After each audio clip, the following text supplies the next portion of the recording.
Thanks for tuning in to another episode of That Tub Guy.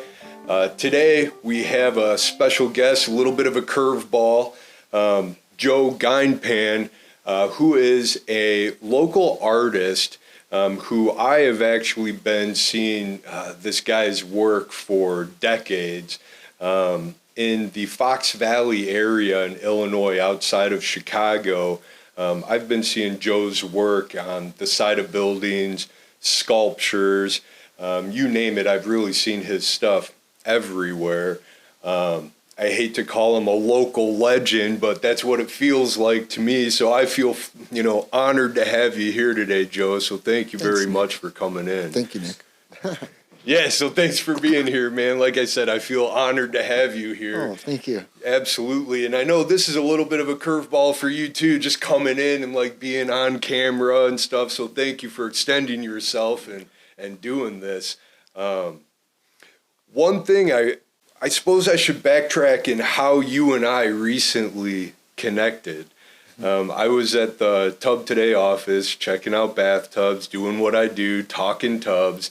And you're back there painting a mural, a beautiful mural, tubs, jets, bubbles. We'll make sure that we add some images of that. But would you mind sharing a little bit about how that whole thing kind of took place? I mean, so you do murals for businesses, and how does a business find you? What do you do, and what's that process like? Well, usually they find me through. Usually online, through my website, artbyjoseph.com or through Facebook. Okay. And then I will look at the space and kind of get a quote going, get ideas growing with the client and everything. And so they found me, I think through Facebook, and then I started the process and just. Once the ball starts rolling, the ideas start coming together, and then I'll do some renderings on my iPad to show them what I'm thinking about for whatever wall or whatever, and it just kind of goes from there, I guess. Yeah, that's awesome. So if someone calls you up and they have the side of a building or a showroom or a restaurant, do you ever do work even just for families? Yeah, that's how I got started, was doing kids' rooms. And really? I still like to do kids' rooms a lot because they can be real whimsical, the murals and such. So yeah, I've done a lot of nurseries, a lot of residential, commercial spaces. I've done work for a pizza franchise chain. I did all of their signage and their the painting, the artistic side painting. I did painted their pillars to look like marble and stuff like that. Okay. So I do a lot of different stuff, a lot of different mediums.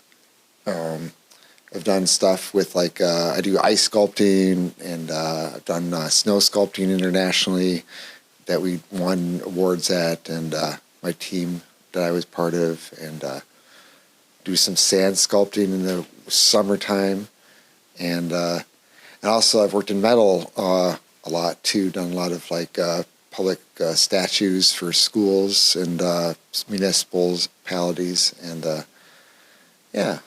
You've really taken art and made it a full-blown career, and not just you're dabbling in it. I mean, you've been doing it for decades. Yeah, I've been painting for a long time. I mean, I've been doing murals since I was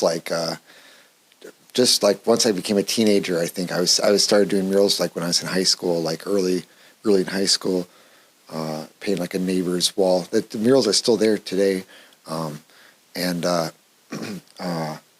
yeah, and then I went to art school and everything like that, and I just kind of and I was doing a lot of art back in the day, back before it's really become quite popular now, as far as a lot of towns have murals now and stuff. Where when I started doing it, it was kind of there weren't a lot of murals yet, and so I had to kind of get permission to do, or it was maybe a little different back then, but. Yeah. Have you ever snuck out and done any graffiti? Have you ever tagged up the side of a building that nobody knows about? You don't have to tell us where. Not that no one knows about. No, I haven't done anything No, that's a. Not trying to incriminate you, Joe, man. Have you ever done any spray paint though, like with aerosol? I'm just thinking. Yeah, right I did. now, I did a large thing for Altiro, the Latin cuisine franchise, one of their franchises or locations in Des Plaines. Okay. And it was a large mural. And I did the logo, and I did big plants and stuff all out with the spray paint. So yeah, those products are really they've come a long way with spray paint. Yeah. There's something so urban about it, like so hip and urban. Mm-hmm. It's like modern, contemporary, like to have something done in spray paint. Mm-hmm. Like for me personally, I'm sitting here, I'm like, where could I potentially have Joe bust out the spray paint and do a mural? It just has that different look to it. Mm-hmm. But one other thing I have to ask you, because it's kind of, and I don't know that you're even going to be able to answer this question, but, I watch people do art, and you see them draw, some figurative piece, or you see them do a 3-dimensional carving, and, I'll sit down, or anybody who's not an artist sits down and tries to do that. And it's like you try drawing the picture of a face or and it's just like no matter what you do, you can't get it to look like what's in your mind. And it's like, do you think is it like this connection of like mind to hand? Like if you had to try to explain to me what the difference is between somebody who can do what you do and somebody who just can't quite get that connection between what's in their head and what's going on the paper or on the wall. Like, can you like define what that is? Have you always had like this natural ability to take what's up here and your hands they're just this connection? Or how would you describe that?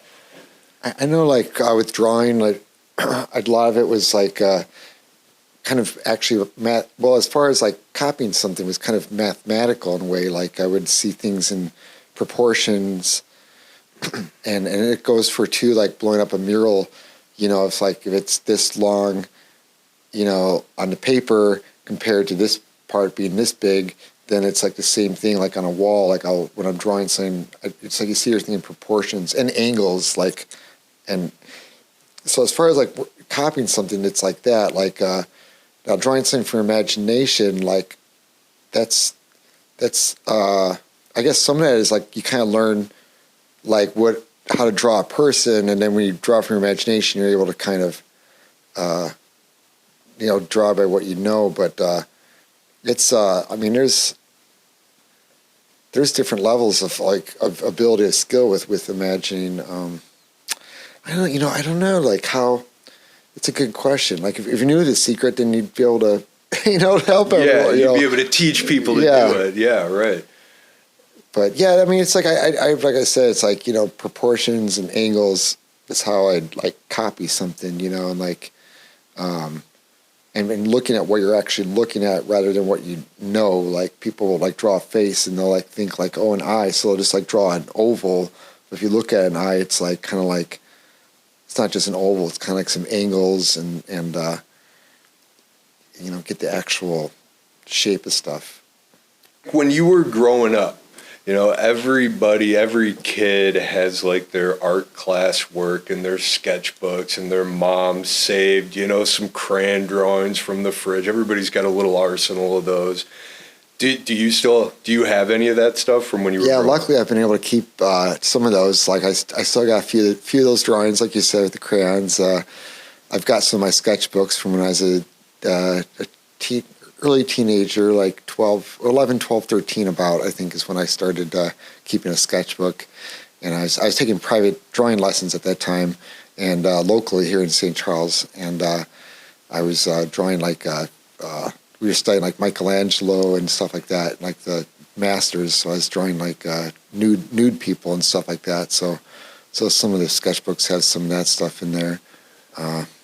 Did you, like in those classes, do you recall, or even when you reflect back on some of that stuff, do you notice that there was something special about your work? Like, did you always feel like, you're on a basketball team and there's always that guy who's always like on the A team and, he's 6'6" in seventh grade. I don't know if I can see that, like look at my own stuff. I know I was like, I had a good history like back then of being recognized for it, Did you? Yeah. So other people gave you the recognition and were like, Joe, you need to stick with it. Yeah, that's how I was able to keep going at, as people recognized it or whatever. And our pediatrician when I was growing up was teaching me how to do drawings and stuff since I was a young age, like Snoopy and Garfield and stuff like that. So I kind of started young with that, and then just kind of it was really when I was taking the drawing lessons in junior high is when I really started to really study it. And right on, man. So what was the first time someone said to you, Joe, I want to pay you, I want to commission you to do a piece of work? Like, how old were you? What was it? I know, like, I used to draw, paint on kids' shirt, like T-shirts and stuff. I used to paint, like, band logos and things for kids. Like, I remember a kid gifted his girlfriend a pair of jeans. So I painted, like, flowers and stuff on them. My first mural commission was I did, like, a bunch of Black Hawk related images for a neighbor's room. And he was much younger than me at the time or whatever. And I don't know if they paid me per hour or something like that, but I was only like 12 or 13 years old when I first did that mural. But that was he's gone on to be pretty popular like in Hollywood and stuff like that. Chris Witowski, if you look him up, he's on a TV show, The Bear, and stuff like that. And, oh, nice. Okay. Yeah, the stuff you did for Tub today was super cool, and I will edit in some different clips of that so everybody can see it. Cool. But I mean, it was like bubbles and bathtubs, and this area they call it the Fox Valley. There's a fox hanging out in a bathtub. They're real well known for these dual drains they put on their bathtubs. And I talk about bathtubs all the time. So I really appreciated the dual drains. You've got like this Venturi thing going, showing the water flowing down their dual drain system. And it's so cool, man, because when you walk into their showroom now, they've even done a couple other things, I think, since you left, but it's the lighting and the spa music and just like this fun ambiance in there. It's like you were really able to capture, the vibe that Tub Today or any bathroom company, any fixture company would want their clients to feel when they're coming in to look at their products.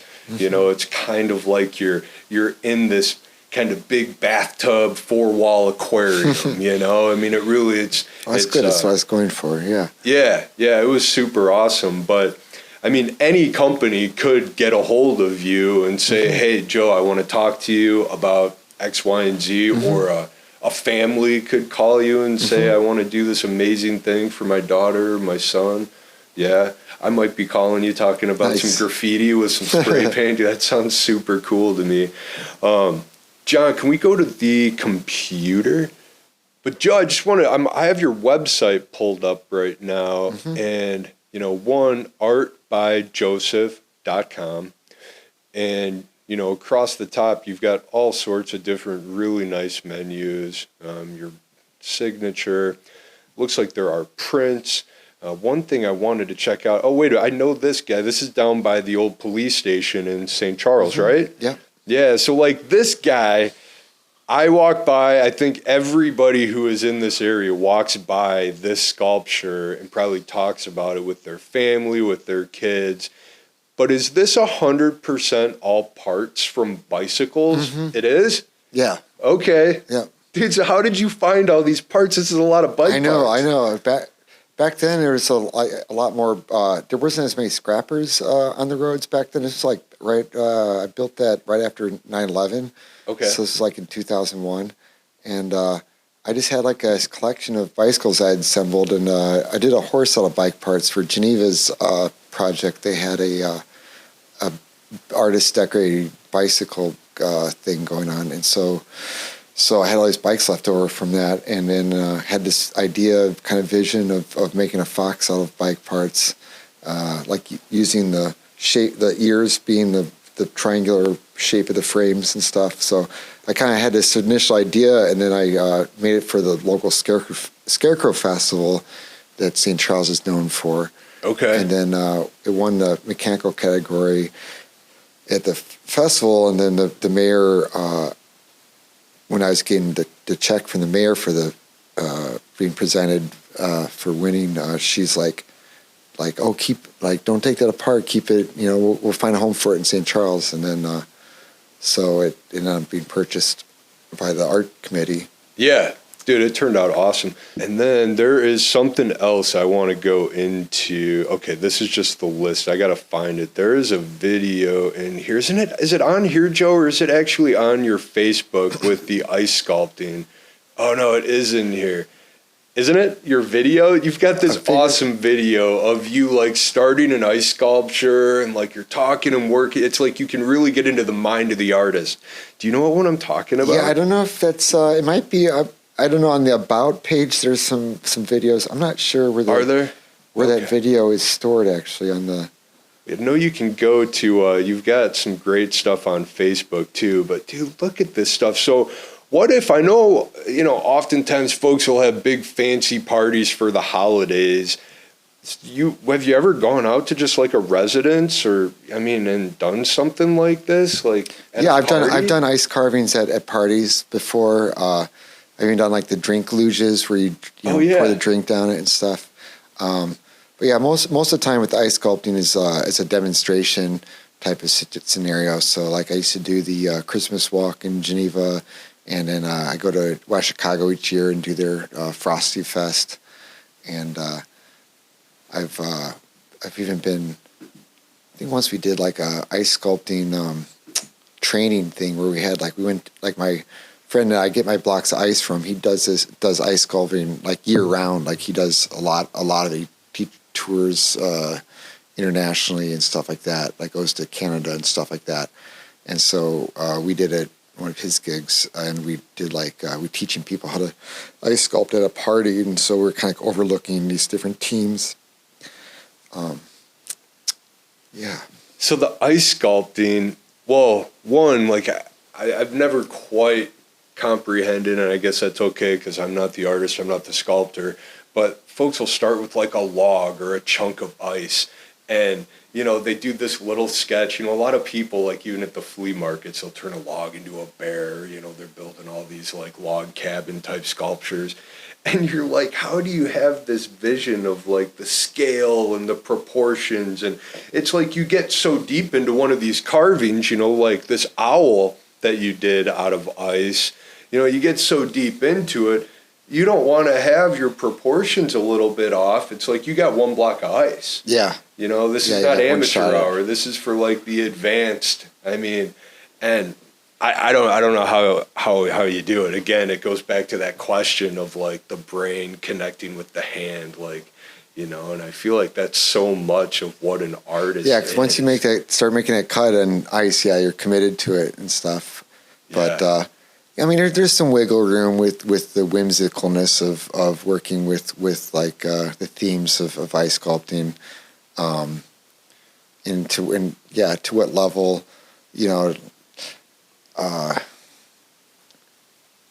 Being that you do so much art under commission where you're hired to do art, and in those situations, I'm guessing more often than not, it's kind of the vision of whoever's commissioning you to do the work that's kind of driving what you're doing.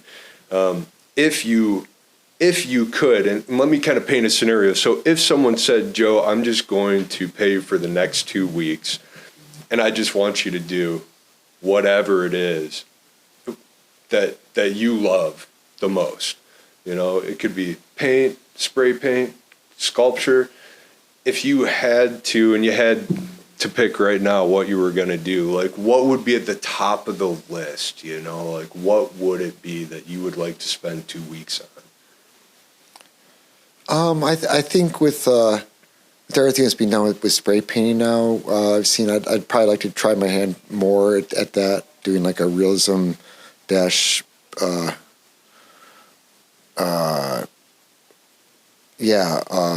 spray paint mural. I like to do like kind of visionary paintings where I'm kind of like rendering an idea out that's like exploring people and nature kind of combined. I've got some of those pictures on my website and stuff. But I'm able to generally like pick up like what and run with what people want me to do and stuff, and really get a kick out of researching what I'm designing, and I really enjoy even the commissions I have, because then it's like the picture has like a purpose, you know, outside myself, you know, and then I'm providing a service for people that really feels like I'm able to share it with others and stuff like that, rather than something that's just solely for me and stuff like that. But then even the stuff I've done solely for me, I've had success with people and really enjoying those images and such. Yeah. Yeah, that's awesome. I mean, it's good. It's good to know that, you know, that's not something in the back of your mind. Like, I wish I could just have this time to do a Joe project. Like, you truly, I mean, each project that you do is a Joe project. I mean, it's 100%. You're loving it. Mm-hmm.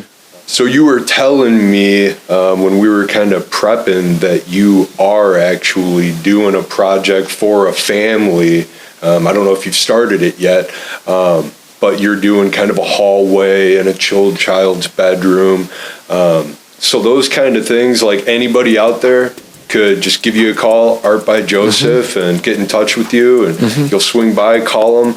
And it sounded like you do a lot of the kind of the prep work and the thumbnail sketches on your iPad. So if you're working with somebody, you kind of digitally send them over like, hey, what do you think of my thoughts here? And that way they get an idea of what I'm thinking and kind of how it lays out on the wall, and I give them what, you know. Yeah, kind so of give them not the just going blindly. Yeah, that's awesome.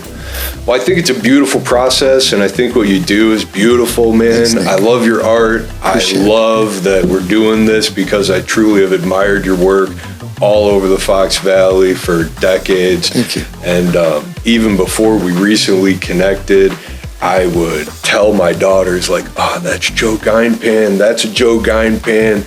You know, it's kind of like in my family, you were a little bit of a local legend. And since I've met you, I've talked to other people, and everybody knows you, Joe, man. You should be very proud of everything you've done. And for everybody out there, this is a little curveball from what we usually talk about on That Tub Guy.